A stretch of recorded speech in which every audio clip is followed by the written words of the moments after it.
When you say they fly across the country. On their bird wings, Todd. Party rockin', as some would say. I made a horrible nightmare. But a fascinating question nonetheless. You guys want to watch Limitless sometime? You guys want to do this? I have an answer, and it's so good and dumb. Time to get math blasted. Zoom is not a gentle lover, and you know that. I also was trying to think of a boat horn joke. What if Zoom just wants to give you soft kisses? My note of Weezer song name puns. I'm good for the slop. I popped in at such a weird time. I feel like we've done that already. The time wasn't is, it was when. Let's do this. All right, here we go. Hello and welcome to Debate This, the show where no one is right, but someone is definitely wrong.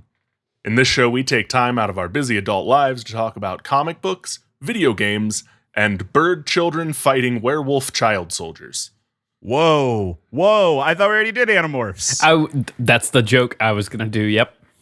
It's the plot of our book, of our flavor text today, and it's wants to be Animorphs. There's definitely some Animorphs likeness going on here.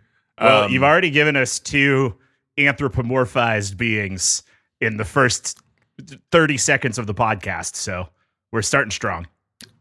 We're starting strong. Unfortunately, that's also like where it ends as far as anthropomorphized beings, but it's okay. Still more than most. Still more than most. This month's flavor text is brought to you by #ButtThwompNation citizen Squirrelmancer, who commissioned this. If you want to commission your own flavor text, you can do so at patreon.com/debatethiscast. And for the low price of $60, we will do one of these flavor texts for you on almost anything. Bird children. And fighting werewolf soldiers. Fighting werewolf child soldiers.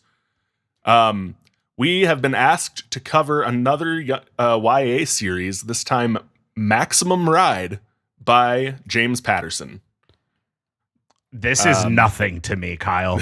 just words hitting you in the brain. Yeah. Maximum Ride sounds metal as hell, though. It sounds like Maximum Overdrive, the 80s movie that AC/DC did the soundtrack for. It does sound like Maximum Overdrive, the Stephen King novel turned movie directed by Stephen King on all the cocaine one could obtain in the 80s. Literally all of it.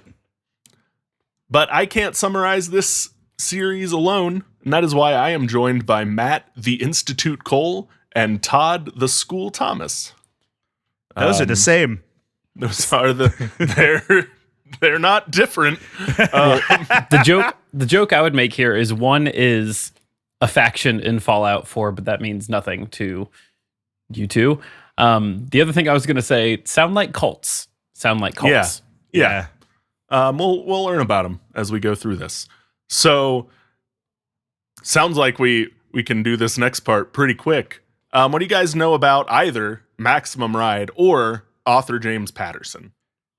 James Patterson is a name that I have heard. That's it. Yep.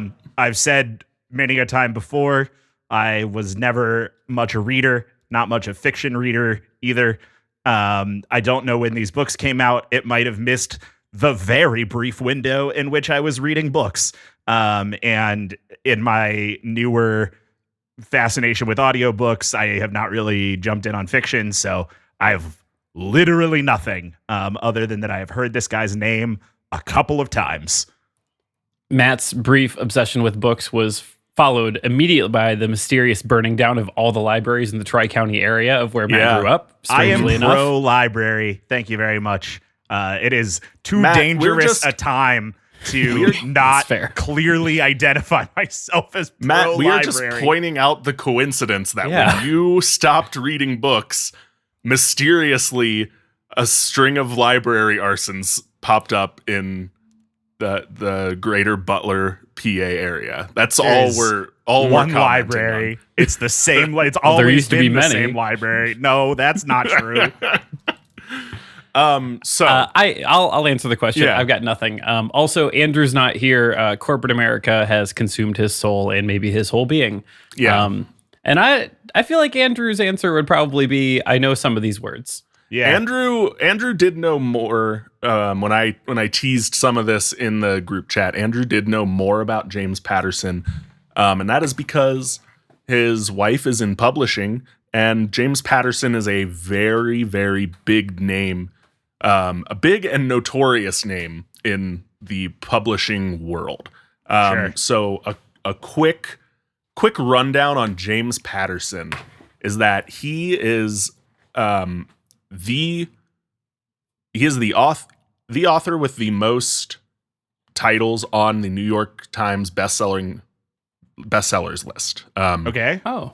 He has authored or co-authored, which we will cover shortly, over 200 novels, 114 of them appearing on the New York Times bestseller list.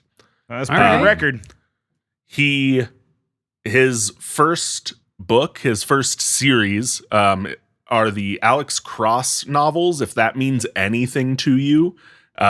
They were turned into a movie in 2012 starring Tyler Perry. Not Tyler Perry very much going against type in this, which we'll talk about Yeah, what more a in a strange second. casting. Huh. It's bonkers. He is a notorious author in the genre I will call airport authors. Oh, he sure, writes- okay. Yeah, he writes mostly pulp fiction, actiony novels. If you know, like a Tom Clancy novel, kind of like John Grisham. He's in the same vein as those. He took their model and did better capitalism to it. The Alex Cross novels are his first book is an Alex Cross novel. It came out in 1993. They are what put him on the map, what put him in a position to become this business of authorship, basically. The Alex Cross novels follow Alex Cross, a detective for Metropolitan PD, which I think is a fictional police department in Washington D.C. But he's the perfect man and cop. He has That a sucks. PhD. He's former FBI. He's former like three other government three-letter organizations. He has a string of like arch nemeses that want to kill him from his time in those three-letter organizations, and he always wins. He never does anything wrong. He always gets the girl and then loses her in the intervening time between books because he's so troubled and challenging that no one can stay with him. So he's, yeah. Two quick things. One, this sounds like just what Jack Reacher is, a show that I've also not watched or Yeah. read about, but I assume is That the I think same is also thing. based on a book. Yeah. Jack And- Reacher's Tom Clancy, I think. Yeah. So, And two, had you just given me the title of, what'd you say, Alex Cross, whatever it Yeah. is? If you just gave me that title and said, take like 3 to 5 guesses of what that book is, I think I could have gotten most of the beats you just shared. yeah. Yeah. American James Bond. I get it. Exactly, Matt. Yep. That's it. So these are the series of books that put him on the map. There's not any. The thing I learned listening to the audiobook for this episode is there's not any subtlety. There's not any depth. It's just the whole book from beginning to end is plot and exposition, so to get you to the next plot, with action sequences scattered throughout. When I say airport fiction, that's what I'm describing. I think all Yeah. of these authors hit that rhythm of just like It's something to read when you're jet-lagged and tired and in the Delta Lounge. It's literary potato chips. You're not getting anything from it. It's just killing time. What makes James Patterson kind of so notorious is that he relies, and openly so, relies on co-authors and in a way that like have been referred to as ghostwriters in the past by other authors. Sure. He employs a team of authors and editors. They pitch him outlines. He writes some outlines, so he says, and then he hands it over to the farm of workers who turn it into a book for him. He stamps his name on it. He's a producer with top line credit. Really, he's a producer with top line credit. The big thing that is different compared to like other authors that use ghostwriters, or at least a thing he changed, is that he at some point began crediting the co-authors on the book. Okay. Especially as like series get on in entries, it'll be like James Patterson and someone title. And he says he still is involved. The internet seems to disagree, and he gives just like he signs his name to it, and this co-author does the work.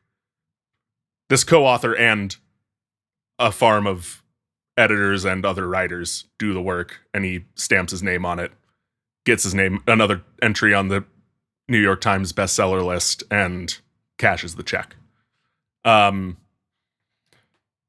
He's otherwise relatively unproblematic.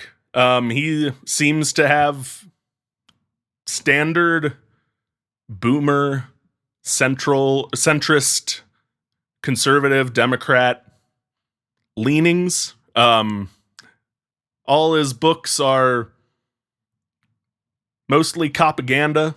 He kind of sounds like love is love, and I should be able to own an assault rifle kind of guy. That's kind of it. All his books have this vein of like, yeah, the government is bad, but the bad they're doing is keeping a worse bad at bay.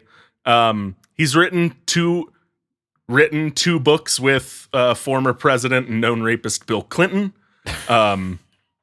Those are ones I've seen like more recently on a grocery store like bookshelf. This is a complete tangent to talk about another podcast, but I was listening to another podcast and something came up about Bill Clinton, and it was introduced in a very similar way. And the guest was like, "You mean the guy who played saxophone on the Arsenio Hall show?" That's the one. Friend of Donald Trump, Bill Clinton. Yeah. Mm-hmm. So he's, again, depending on your opinion of like his authorial method, otherwise relatively unproblematic. He had a small dust up in 2022 where he said in an interview, "It's hard being a white male author these days," and then immediately ran it back after the internet was kind of like, "It's hard being a white male author who writes the same dreck over and over again." Do you think that as soon as those words left his mouth, he had to pause and think into himself, like, do I try and claw these back immediately now, or do I hope that this is okay? And it was like a statement released later apologizing absolutely. for it. It was not in the moment. Oh yeah, he went after the writers farm got their hand on it and did punch ups. Yeah, exactly. So yeah, that's James Patterson. Odds are, if your parents had like any kind of travel job, they read one of his books. because that's how I came across the book we're going to talk about today, Maximum Ride, when I was a kid.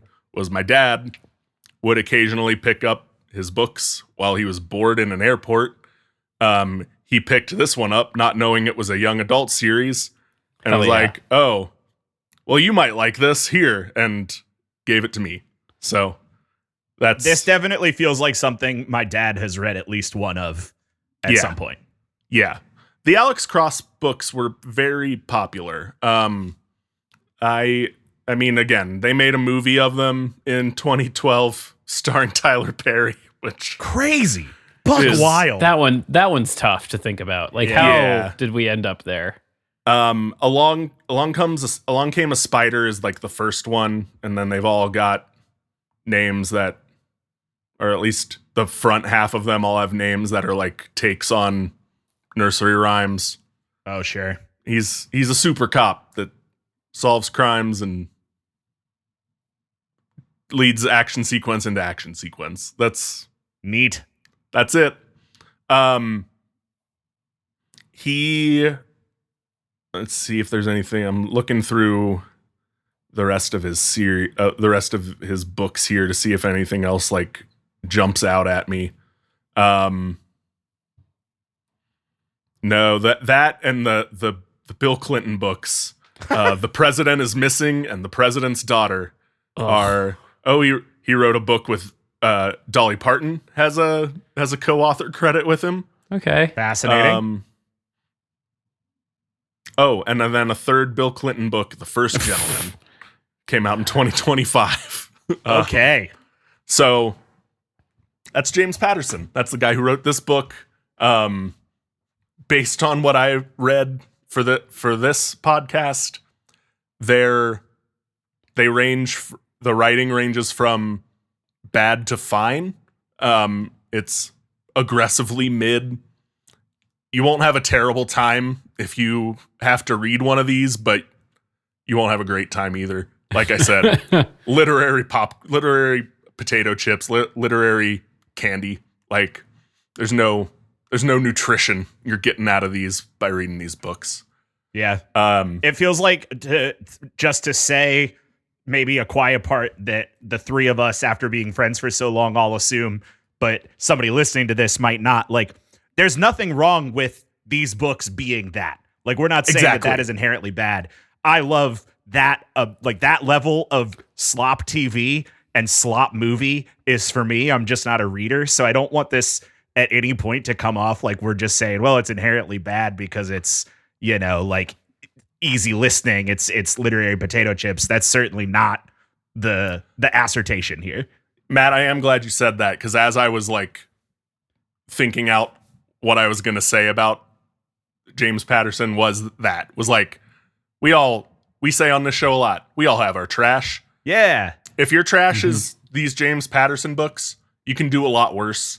I'm a big proponent of like anything that gets you reading is an overall positive. So like, if you like these books, great, have at them. I'm a little curious and may burn an Audible credit on like the first Alex Cross book just to see like how the writing there compares to like the writing in the one we're going to talk about today. And to see if there is any hype worth buying into in it. Cause I could see it being a fun read, a fun listen. So, yeah, let's get into the books. So we're going to talk about two books that precede this series of novels. We're going to do a quick run through of like all the books in this series, and then we're going to take a break and I'll do a like full synopsis of Maximum Ride, The Angel Experiment, the first entry in the young adult series. So, let me find this here. In 1998, James Patterson released the book When the Wind Blows. Follows a vet who meets an FBI agent and get put on a path to come across children who have been experimented on, and as a result have bird wings and can fly. Just before we get too far, this is not Alex Cross, though. This is not. this This is is a completely separate. different thing. This is separate from different Alex thing. Cross. I thought so, but I wanted to make really clear. I'm glad you did. And I had that question in the chamber before you said bird wings, and I probably could have deduced it after you said bird wings, but I still wanted to get it out there. Yeah. This book and its sequel, The Lake House, in no way related to the Sandra Bullock Keanu Reeves movie, I was going to ask Kyle, so I'm glad that you specified. are pseudo prequels to the Maximum Ride series. They introduce a lot of the concepts that the Maximum Ride series like builds off of and uses. The main child is named Max. It introduces base level plot points, settings, other things that will be used in the Maximum Ride series, but aren't enough details change that like it's not the same story. It's like someone saw these and was like, I could turn that into a YA series. This YA craze seems to be making a lot of money right now. Yeah. I could turn this into a YA series. That's what happened.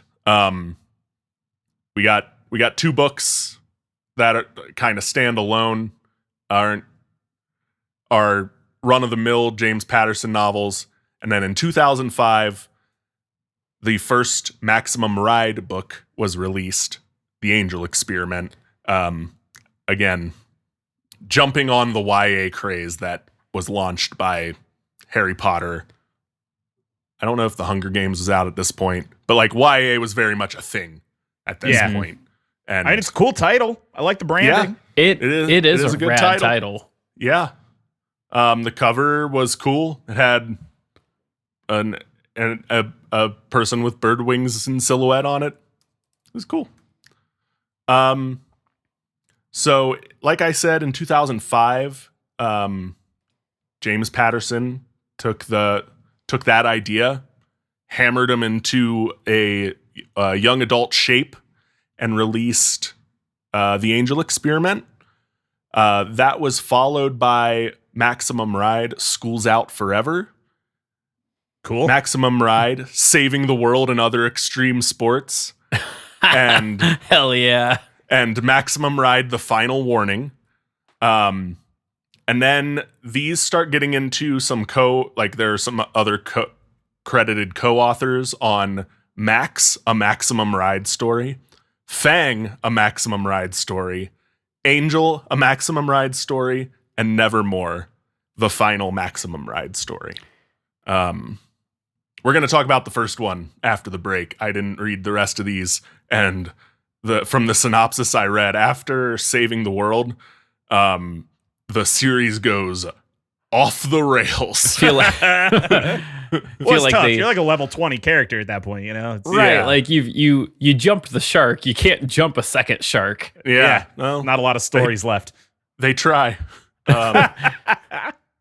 So we're going to take a quick break, and when we come back, we're going to run through The Angel Experiment. All right, we are back. We're going to talk about The Angel Experiment, the first entry in the Maximum Ride series. Can I say real quick, you'll probably talk about it, but as you're talking, I looked at the covers and I saw a synopsis that says that the kids are 98% human and 2% avian. 2% avian? Yeah, I'm not a math major. You're not a geneticist. Not a geneticist, not a math major. I'm fairly good at statistics now, but I feel like if you have wings, that's not 2%. That feels... Well, Todd, human... what do you mean? That's left wing 1%, right wing 2%. That's right. That's right. 98% more of your body is that much. Human DNA has 98% in common with a chimpanzee. This is like that, but bird.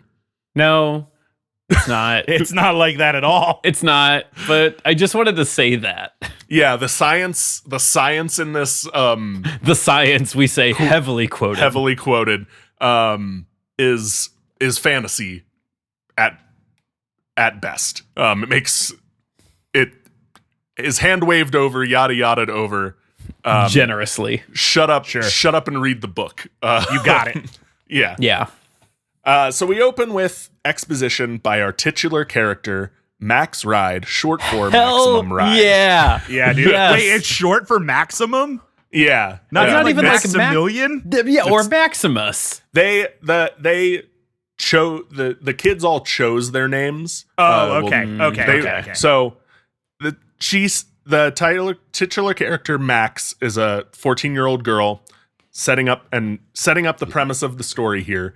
She and 5 other kids who call themselves the Flock, capital Hell T, yeah. capital F, live in a home in the woods after escaping the school, capital T, capital S, an experimental black site where they were experimented on after having avian DNA spliced into their own. Okay, we're doing New Mutants. Got it. Yeah, they're doing mutants. So after they escaped from the school, they chose names because at the school they were just given like numbers or yeah. whatever. So this experiment resulted in the 6 children having bird wings on their back, giving them the ability to fly. They have enhanced eyesight, strength, stamina, among other powers. 2%. 2%. 2%. Avian DNA. The 6 kids are our main cast of protagonists for this whole series. And we have Max, our POV character. She's 14. She's the reluctant leader and acts as like group mom. She makes sure the rest of the flock eats, cleans, bathes, kind of decides what they're doing, where they're going. It's all this book and the next 5. 1, 2, 3, 4. So 5 books are told from like her point of view. And how old-ish? Oh, 14. I see it. 14. You said it already, I think. Yeah. Fang is the second in command here. See the bad boy? He's the bad boy. Yeah, he's is. the What dark, makes you think so? the dark brooding type. Dark brooding with a heart of gold bad boy, down to his long black hair and black wings. Sick, dude. Yeah. Cut yourself on that edge. Super cut yourself on that edge.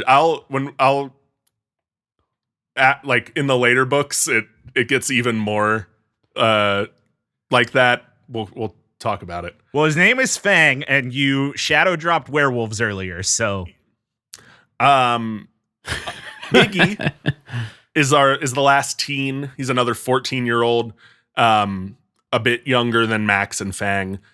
He is blind from the scientists at the school trying to give him night vision. They messed up and blinded him instead. Which means he has mild like daredevil powers. He hears and feels and does other things better. They'll allow are him all to the kids like a slightly different kind of bird? Yeah, they sure Hell are. yeah, dude. Great. The early chapters, especially, like all the descriptions have like they get bird-like phrases that could describe a person or a bird. So he's got other enhanced senses, and he like picks locks really well because of it. There's a couple times in this book where he cracks a safe because he can hear it and feel the tumblers or whatever. So that's Iggy. Nudge is an 11-year-old girl. She's like, if we're rounding out like a young adult party comp, she's the girly girl of the group. She's very talkative and is otherwise a very flat character, at least in this one. Oh man. She's there a lot. She, not in this book, but later apparently has like object touching power. She can learn the like history of something by holding it, know about it by holding it. That's her thing. The next one is the Gas Man. Remember the Gas that Man. these kids all picked their names. He is an 8-year-old boy. Is the biological brother of a character we'll meet in a minute, Angel. Named the Gas Man for his abnormal stomach problems that result in him farting a lot. This is a book for kids written by an old man. You got it. Yep. Mm-hmm. He's also kind of the techie one, the gadget / pseudo engineer of the group. You know how everything in the late 90s, early 2000s had like the computer kid, the tech kid. He's that one for the group. It's revealed in later books that his stomach issues are actually like another power he can control, farting out noxious gas on Sure, command. it is. Yeah, absolutely it is. And then our last one is Angel, a 6-year-old girl, the youngest. She is small with blonde hair, big blue eyes, and white wings. The implied symbology here is smacks you in the face. She's young and innocent and sweet, and constantly the one getting captured and in needing saved from predicaments. She's also her DNA is like the one they need or whatever. Well, she can read minds, Matt. And okay. Well, that's okay. important. Yeah. Yeah. Like they gotta birds. hook her up to a big computer to make her read minds good. Yeah. And that's how it's revealed at the like end of this chapter is like Angel comes up and like responds to the last thing Max is like telling the reader. And is like, oh, don't worry about that, Max. We'll be fine. And then Max is like, oh yeah, and she can read minds. Chapter. Oh yeah, by the way. So that's our cast of protagonists here. So Max goes on to tell us that the flock was all trapped at the school for a number of years and experimented on Weapon X style until they were broken out by Jeb Batchelder, one of the white coats, which is what one of the kids call like the scientists there. He was Jeb Batchelder is wild. Jeb Batchelder is a hell of a name. He was the first person Max remembers showing them any kindness, and stayed with them for a while after they like escaped in their new home, serving as a father figure for them before he disappeared and is presumed dead. So our after all this exposition, the story begins in earnest when the flock in their home are attacked by erasers, the human wolf hybrids created by the school to be super soldiers. Yeah, Todd, you look like you want to say something. I'm stuck on the edgy werewolf meme where it's the guy ripping the shirt off. Todd, yeah, man, it's all that, man. Yeah, it's not subtle. I feel like, okay, let's call balls and strikes pretty fair here. An army of whatevers hunting down the kids called erasers is pretty good. Yeah. Like, I think that's like pretty like, oh, you're going to be hunted down by the erasers. Like that's kind of like fear inducing. Human wolf hybrids that are bred from the school. Oh, well, there we are. Well, I see what we're back at. Yeah. So the erasers are considered to be like a perfected but different result of the experiment that the made the flock. You know, like different in that they're wolf hybrids, but perfected in that like the school more or less has control over the erasers. Well, good thing the flock can fly. Good thing the flock can fly. The erasers do storm their like woods house compound with like machine guns and a helicopter man. them. So like the flock are constant underdogs in this story. The erasers are read by Ari Batchelder, Jeb's son. Jeb turned his son into an eraser. Well, we think Jeb is dead, and they took his son and did this to him after the fact, is Max's assumption.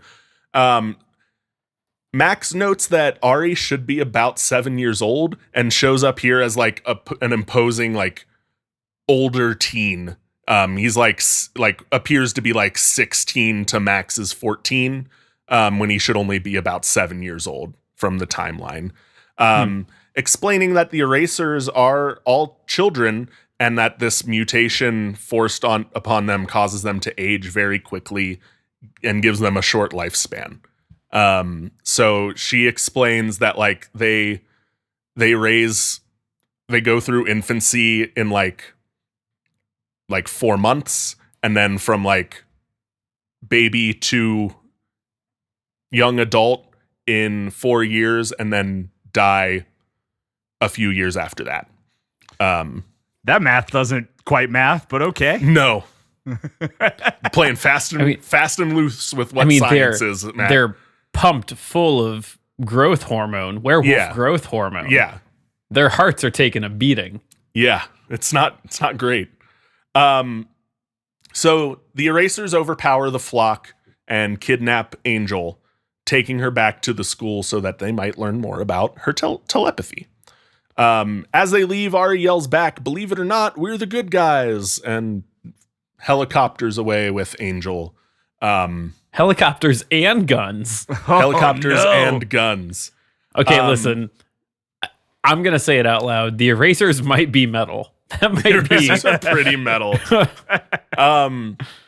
After regrouping, Max, Fang, and Nudge leave to go to the school to get Angel back, telling Izzy and Gazzy to stay behind. Gazzy is like what they shorten Gas Man to, so that they aren't saying so that the Gas Man the whole book. Yeah, good. On the way, Max sees a girl being harassed by some bullies and separates from Fang and Nudge to go save her. Ever the hero putting herself in dangerous situations, Max breaks off from the group to do that. She fights off the bullies, but not before getting shot in the shoulder by one of them, because everyone has guns but the flock. Everyone has guns but the flock. Question. Yeah. Do the flock have human hands or just bird wings? Yeah, they've got they are normal humans with wings, with so they're like Angel from the X-Men. They are like Angel from the X-Men. Yes. I had a moment where they're fighting bullies. The bullies pull a gun. Todd said everybody has guns but the flock, and I was like, wait, is that because the flock don't have hands? But no. I'm glad to know that's not the case. Yeah. Can we for That'd a be second pretty flocked up? Thank you. Can we for a second think about how they're already having a tough life? How much worse it is if they don't have arms, they just have wings. The worst version of mutation is, well, you can fly, but also that's it. That's all you got. So Max fends off bullies, gets shot in the shoulder. The girl she saves introduces herself as Ella Martinez, and says that her mom, Dr. Valencia Martinez, is a veterinarian and can bandage her up.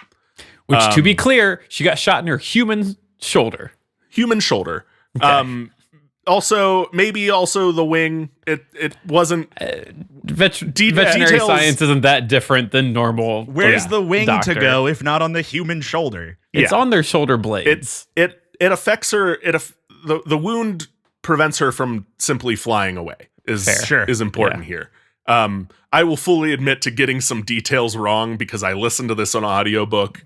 Sure. And and my ADHD did not let me remain focused on every word of this audiobook. No, the logic lines up. Like, shot in the shoulder, can't fly, that's the story beat. I get it. I'm just being a jerk. I'm being pedantic. I'm giving you Ella and Dr. Martinez's names because they become recurring characters later on in the series, but this is it for their appearance in the book, more or less. So Max agrees, goes and sees Ella's mom, and Dr. Martinez bandages Max up in her home and is surprisingly chill about learning that she has big old bird wings and can fly. She, is taken back a little bit, but is like, okay, those are your wings, and we are gonna treat them great.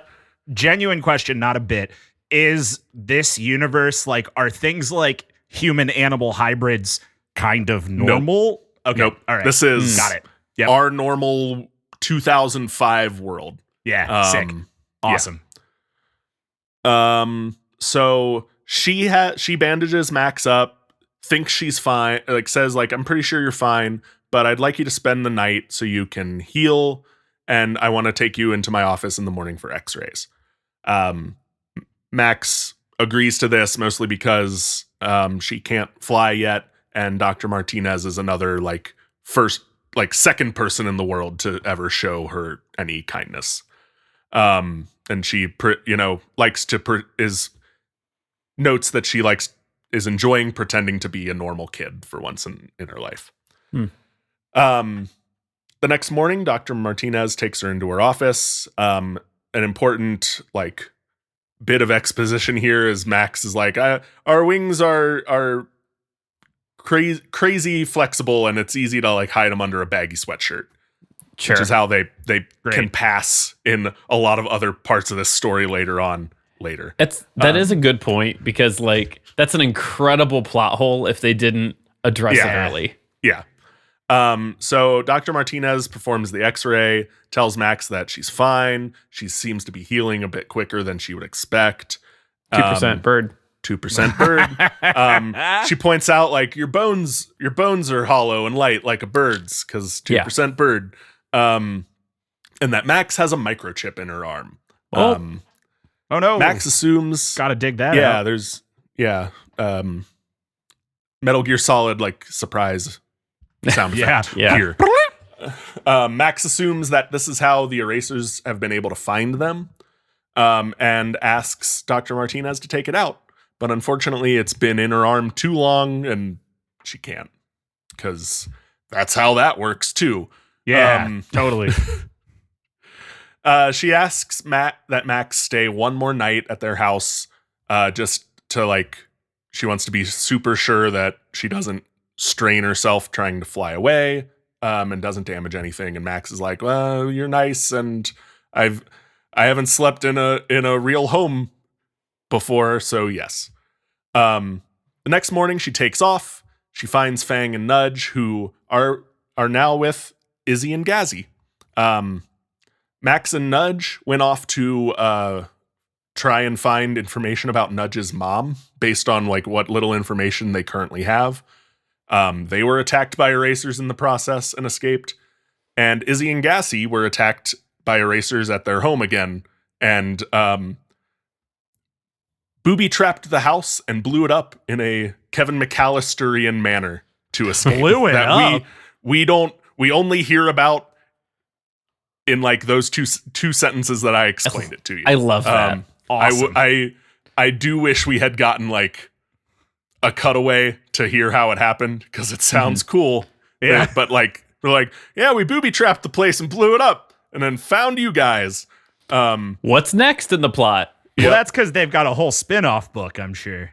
There isn't, though. That's crazy. I'm sure they were planning it or something. Yeah. But I should note, if you're worried about this plot hole at all, while before the whole incident with Ella and Dr. Martinez happens, Max yada yada is we've always been able to find our way to wherever we're going. It's some innate thing we can do because birds. Yeah. So that's how Izzy and Gazzy meet up with them. So Max tells them about why she separated from the group, what happened there, and about the microchip in her arm. And they're like, oh, that sucks, I guess. And they all continue on the way to rescue Angel. All right. Yeah. They arrive at and break into the school and find Angel, and then are immediately surrounded, or the lights come on in the room and they're surrounded by erasers, again led by Ari. And they are once again overpowered and thrown into cages. And as they are locked up, they are all greeted by Jeb. Who is alive and back at the school, and is overseeing things there now. He tells Max how glad he is to see her again, that he should trust her and things aren't as they seem, and that she has passed all of his tests so far. Oh, I don't like that. And No, she might not believe it now but he is on her side and she is meant to save the world. I'm here to help you. Okay. That's why I sent my stupid kid who's a werewolf with a machine gun to come find you. Yeah, exactly. Yeah. Well, it's a test, Todd. It's a test that you passed. So the next morning, Max and Angel are like put in cages to each other, and Angel is like, Max, there's something I have to tell you, and before they're cut off the next morning, and the flock is taken in their cages to like the yard, the testing grounds or whatever of the compound for tests, they presume. And they use this opportunity to escape. Like they're let out of their cages for the erasers to like try and run drills or whatever. And they escape. They fly away, get as far away as they can. And when they stop to rest, Angel tells the group that she learned things by reading the Whitecoats' minds, like that the identity of the flock's parents is known. They had speculated before, like we don't know if we're test tube babies or have real parents, and like she's like we all do have parents, and she rattles off some details about them and states that like more information about them is kept at a larger laboratory that the school is tied to called the Institute for Higher Living. And that's in New York. So the flock fly across the country because the school is located in Death Valley, Arizona, because of course it is. It's the coolest place to have school. Yeah, they fly across the country to go to the Institute. Here's my question. When you say they fly across the country, on their bird wings, Todd. Please continue. I wasn't sure if this was like there's a montage of them on like a Spirit airline, but No. like There really- was a they're montage. in the Delta Lounge reading the Alex Cross book. yep. There was a montage like after the group met up. They like were in town again looking for food and witnessed some guys being assholes, and they drop their ATM card and they're able to get money out using these guys' ATM card because Iggy heard their PIN get put in and is like, I can copy it. So they like rob these guys and are like, good thing they were assholes and steal their money. Perfect. So they fly to New York and begin. Oh, I should also say, Max also starts to have headaches, accompanied by visions and a voice saying cryptic messages to her. Well, you can't be You can't be the special chosen child without something like that. Yeah, you need something to overcome, some visions and prophecy to get you there. So the flock arrive in New York and begin looking for clues on how to find the Institute. They just know New York, not like upstate Manhattan, whatever. And they get into some like vagabond hijinks repeatedly. There are like dust ups with erasers as they're looking for them, and they keep flying away so we can have some action scenes in between all this boring exposition that we get.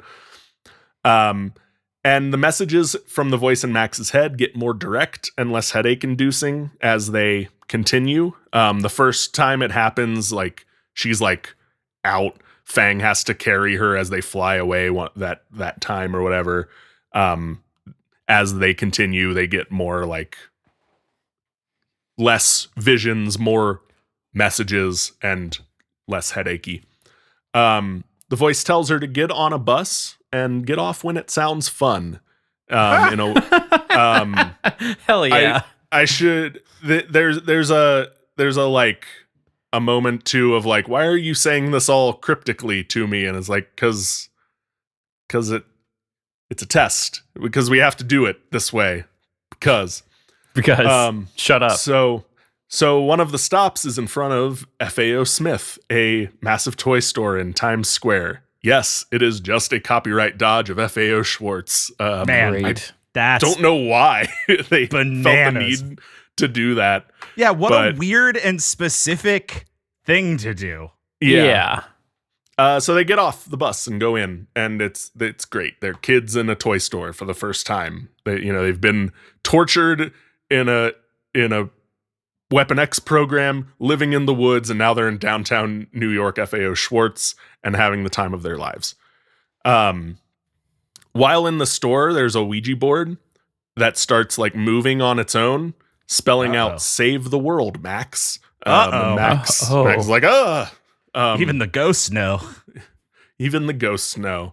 Angel finds a stuffed bear with angel wings that she wants and asks Max to buy it for her. And Max has to be like, we don't have any money. I can't buy you that bear because the money we stole from those guys went to food for us, and we can't buy a bear.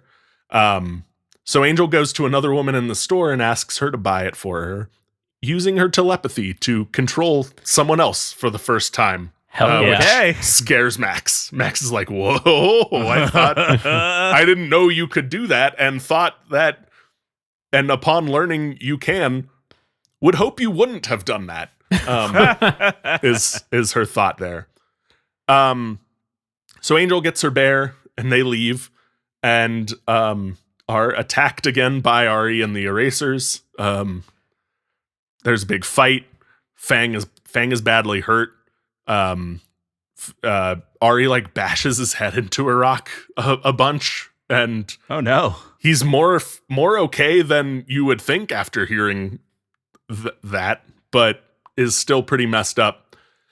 But somewhere in the fight, Ari manages to get Angel's new bear that she had this woman buy for her. And Angel uses her new power to force Ari to give it back. She's like walks up to him and is like, put the bear down. And Ari is like, I don't know why I'm doing this, but like drops the bear and leaves. And we move on. Because that's the kind of writer James Patterson is. So they check on Fang. They find out he's definitely banged up, but will be okay. But like they can't do any more institute shenanigans today. The next day, the flock, I think, takes refuge somewhere. I think it's like a cafe. It's somewhere with Wi-Fi, basically. The important part here is a place where you would expect to find a man on a laptop, because when they go in there, the man on the laptop begins yelling at them that they're messing with his laptop. And he turns and shows it to him, and Max on the screen, Max sees all the things that she's like been seeing in her head as visions, now like flashing across the screen. Max tries to explain to the guy that like she tries to explain that to the guy, like, I guess I am responsible for this, but I don't know how. We don't have any technology with us. We don't have cell phones or pagers or whatever. And the guy is like, well, do you have this thing? He name drops Palm Pilot, which I found dating this book very well. Yeah. And then Awesome. the last one is like, do you have a memory chip? And Max is like, oh, well, I have. Would it be something like yay big and possibly in my arm? And it's like, oh, you have a chip like that in your arm? Clearly, some shady organization is you are tied to some shady organization, and now they're all in my computer. I don't want any part of this. And he like leaves the computer and runs away. What a wild exposition moment.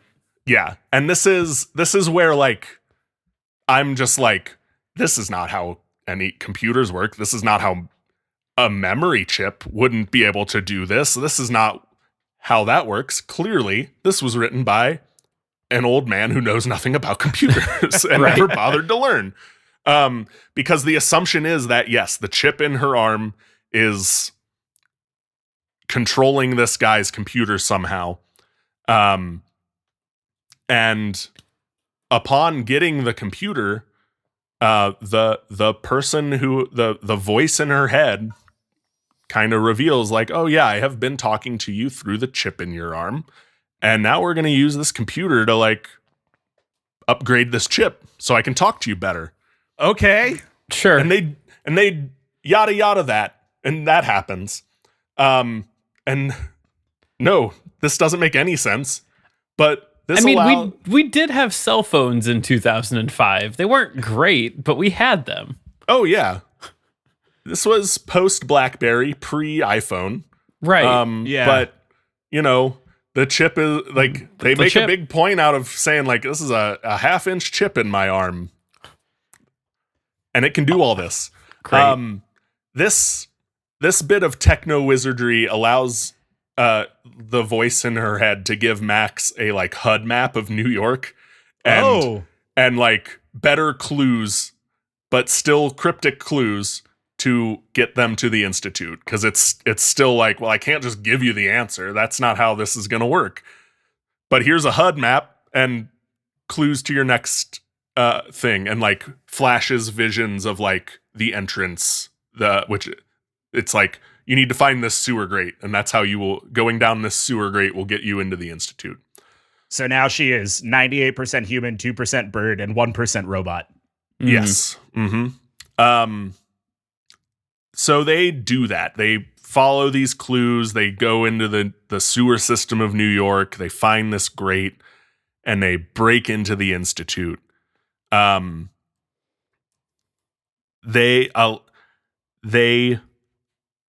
do that. They break in. They find information about their parents. They find information about themselves. They don't have time to read it because they're like, we got to get out of here before the erasers arrive. And boy, do the erasers arrive.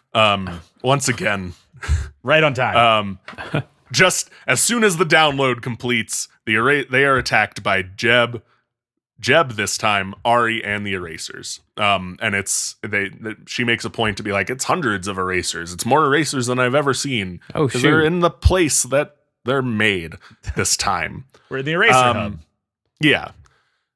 Jeb tries to like come to the dark side, but without those words. He's like, Max, you don't understand. Like, we are doing this to save the world. You specifically have to save the world. I can't tell you why right now, but trust me in these hundreds of werewolf super soldiers that we are the good guys. We don't want to hurt you, but we will do what it takes to like keep you here. And the erasers, she rejects the call. The erasers attack, and there's a fight. There's a fight and escape scene. Max stays back to buy the rest of the flock time and confronts Ari in this like final showdown. Hell yeah. She's like, why do you hate me so much? And he's like, 'cause my dad always liked you more than me, and I resent that, 'cause of course. And they fight, and Max, in like this big climactic moment, lifts Ari up into the flies Ari up into the air, and like slams him back down in the ground, breaking his neck. Like, oh no! She's like, I heard the sickening crack, and he goes limp, and his eyes roll in the back of his head. She and killed a guy. Killed a werewolf. Jeb shouts, Max, how could you? You've killed your brother, and as they're leaving. Yeah. The flock regroup. They reckon with killing a kid and decide to go find their parents, setting up the next book. Roll credits. Okay. Listen, hear me out.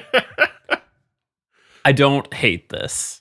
Like, if I were honestly in, what'd you say, 2005? Yeah. So, I mean, at that point I was like 18, so I don't think this would have quite been for me. I was 15, and like I read this about around this time. I don't know if it it came out. I don't know if I got it right when it came out or whatever. It is a cool idea. Yep. Told in a messy way. Yeah. told in an imperfect way. It was entertaining enough. I think I did like seek out the second book from the library and like started reading it and lost interest somewhere along the line. Because I read the synopsis of the next one. I was like, oh, I kind of remember some of that. It's very fine. Like I said, no yucking your yum if you were really into this series as a kid. Everything I've seen about it by like people who read the books is like the first few were great, and then somewhere, I think around the fourth one, it went off the rails and I hated it. So, and I have to believe that because from the synopsis I read, sure sounds like it. So quick, like sentence or two run through of the rest of the books. Oh, sure. School's Out Forever is the next one. They go to DC. They do more of this. They do more of like breaking into buildings, getting attacked by erasers, solving weird cryptic puzzles laid out for them. There's an FBI agent that gets involved and helps them at this point. Let me see. It's the big climactic moment, I guess, is like the FBI agent is revealed to be working with the school and helping lead the kids there for Jeb. And they do that, and then it's set up like, no, now we got to go to Florida for the next book. It's a series of fetch quests over and over again.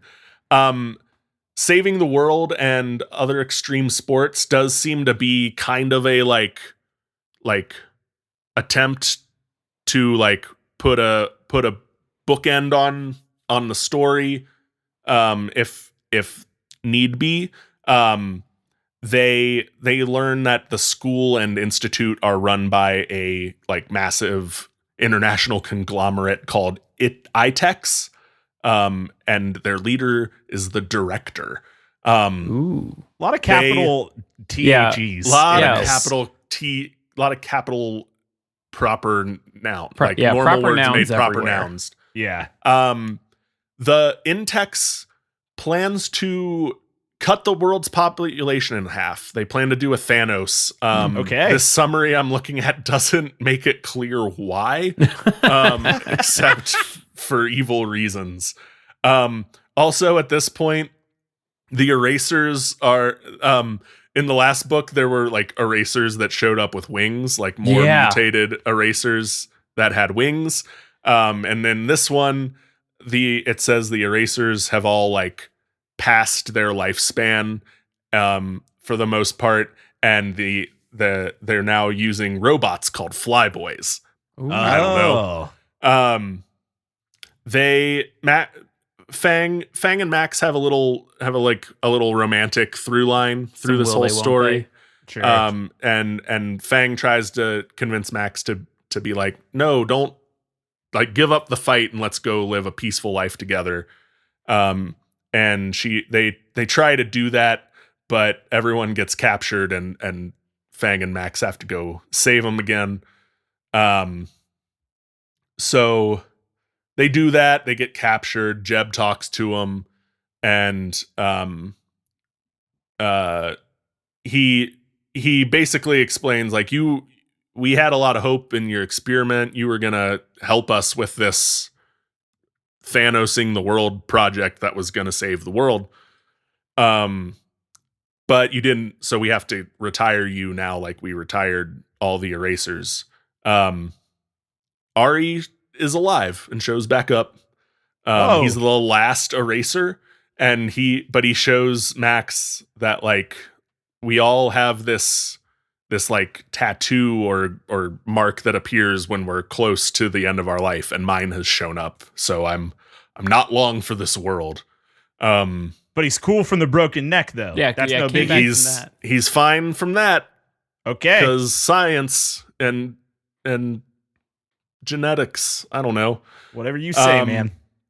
So the flock is captured. They're they're being sent to the execution room or whatever, and Ari, in his like last hurrah, is like, "No, I'm not like you, Dad," and helps the flock escape. And they do that.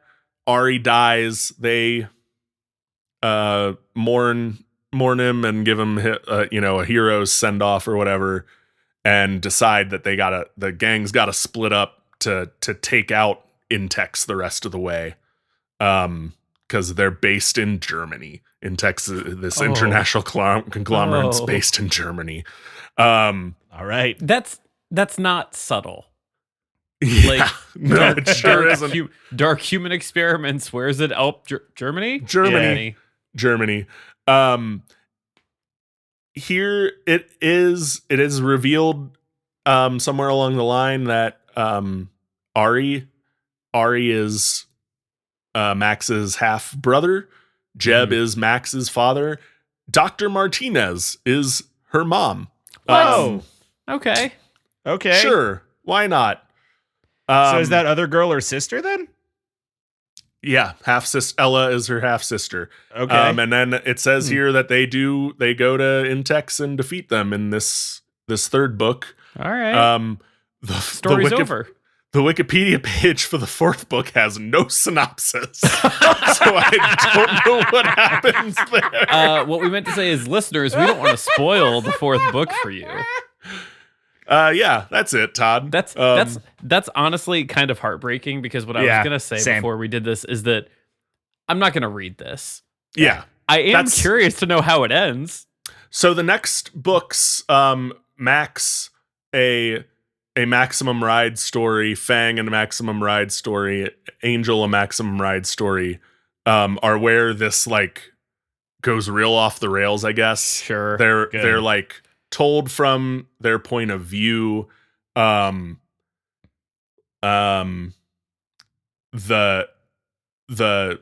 like, yes, they beat ITEX, but now there's a new shadowy group called the Coalition. Perfect. Oh, it's the Coalition to Stop the Madness. Sounds like religiously driven. Yeah. Yeah. I'm not gonna read. I did not read these synopses nearly as much. I know the group, like the thing I can gather is Max and Fang's will they won't they becomes more of the story. Sure.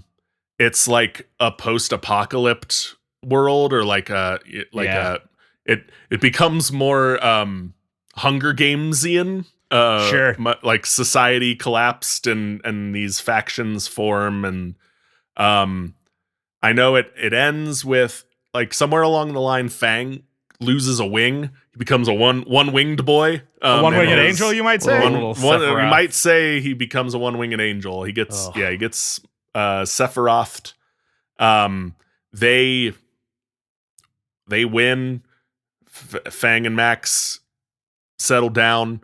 There are clones involved, so it's like oh boy, fully healed Fang at the end. Yeah, it gets insane.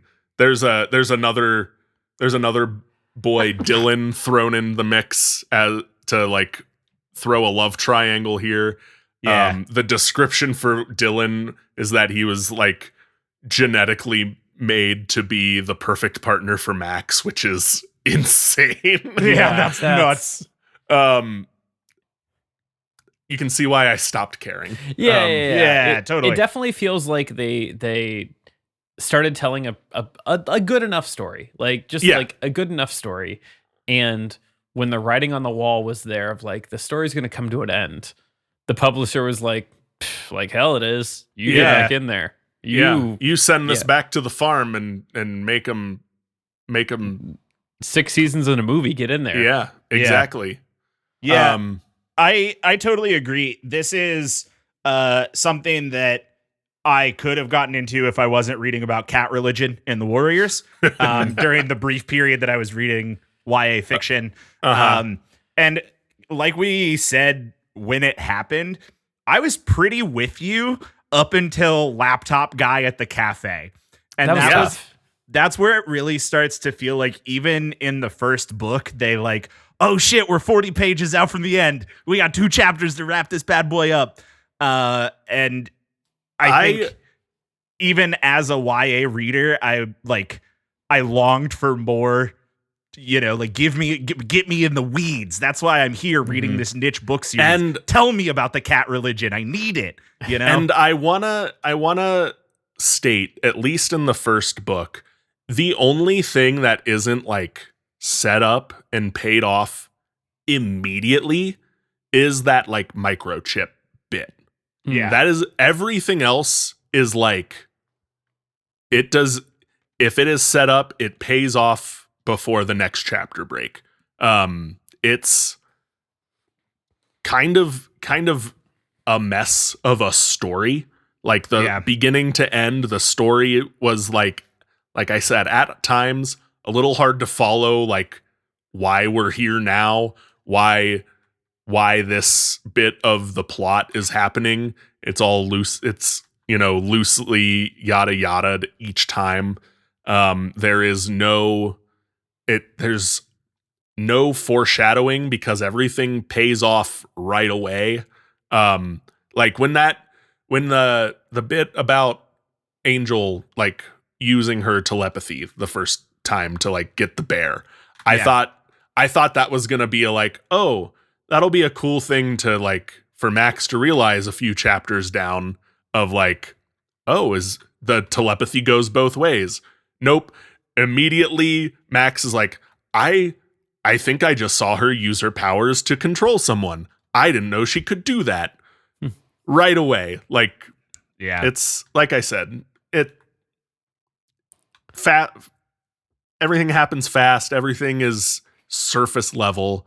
There are some cool ideas in here that like in a better author's hands could have been a better story.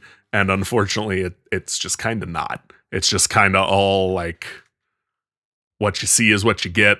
We'll figure out what the next book is about when we get there.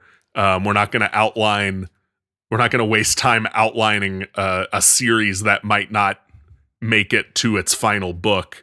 We'll just write it as we go. That's it. That's Maximum Ride. Oh, and then in 2016, a really bad movie was made. I want to talk about that. Who was in that? I feel like no we one. need to watch this movie. Oh, I don't know if I would go that far. Well, it got greenlit around the Hunger Games times. sure. It was in development hell for 4 or 5 years. It finally came out. Very low key release. Very like we're putting it out because otherwise there are things in the contract that say we have to pay out money that we already spent. Yeah. The lead it comes actress out and who was played very Max. bad. Sorry, I didn't mean to cut you off. The lead No, you're actress fine. who played Max, her IMDb profile picture is a picture from this movie of her discovering her wings, and I don't her like that. neck is moving in a way that necks cannot possibly move. Yeah, it just that's not doesn't great. work. Also, she did one episode of Euphoria, so that's not nothing. Well, good for her, honestly. Yeah. I do not recognize any of these people. No. Yeah, man, not a single one. Yeah. No. I'm fairly certain it was greenlit in the wake of Hunger Games being and everyone being like, we got to make every dystopian fiction. We need more of this. Yeah, we need more young adult dystopian fiction, and released after Divergent put the final nail in the coffin of young adult dystopian fiction. Like it just didn't get made in time and wasn't good enough to even register that it came out. The guy who played the gas man has done 11 episodes of Shrinking on Apple TV, a show my parents have recommended to me twice. Yeah, I've unironically heard it's good. That's good for him too. Yeah. Yeah. That's I'm all I never got, reading man. this, but I want to know how it ends. I want to know how many proper nouns of a soup show up by the end of Nevermore. The capstone book being called Nevermore in a cool. book Is about bird people is pretty good. I Yeah, feel it's pretty like good. that at that point, like by the time we're in the like a Maximum Ride novel era, the last book being called Nevermore was like the first thing they put on Yes. the whiteboard. Uh-huh. And we're like, how do we get to here? And how many books do we have to do it? And that's it. Well, and I'm seeing in the synopsis for Nevermore a mysterious new group called the 99 Percenters is becoming more powerful. is a beat. I don't So like that.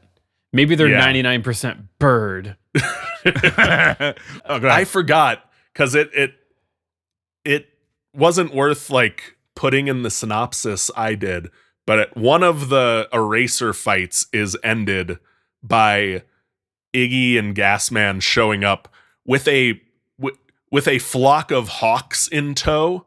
A hawk flock? that attack the erasers and allow like buying them the time to escape. Sure. Hell yeah. Where these hawks came from, why No, they're listening to these human children is entirely just like accepted as like yeah, you the reader would understand that these kids have Aquaman powers but for birds, right? Aquaman powers. It's some not would even say. like- Good, and- Kyle. and- Or Todd, damn it. Yeah, good. And it's not even like presented like that. It's just Iggy and Gasman show back up with a bunch of hawks, and the hawks help us. Well, it's Wasn't like the that Eagles in cool? Lord of the Rings, you know? Yeah. Very much that.